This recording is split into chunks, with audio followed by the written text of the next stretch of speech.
Bienvenue sur France 24. Dans les villages du centre de l'Italie, les secours ont travaillé toute la nuit et ils fouillent toujours des tonnes de décombres à la recherche de survivants au tremblement de terre de mercredi. Vous le voyez, des villages entiers ont été détruits. Le bilan est toujours provisoire, 247 morts et vu l'ampleur des dégâts, il pourrait bien s'alourdir. Julie Jargot. Pescara n'est plus qu'un amas de ruines. Sur les flancs escarpés de ce village de montagne, difficile de se frayer un chemin.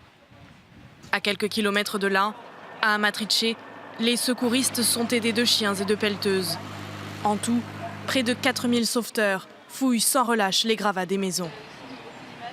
Toute la nuit, volontaires, pompiers et membres de la protection civile se sont relayés dans l'espoir de retrouver d'éventuels survivants.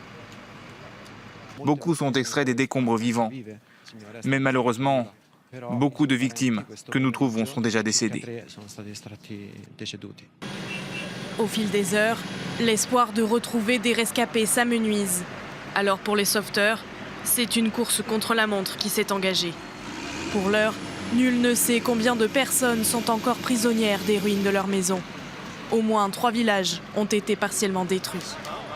À proximité, des camps ont été installés pour les quelques 2500 personnes désormais sans abri.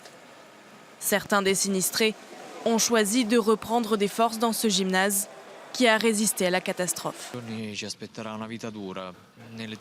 Les jours à venir seront difficiles sous les tentes.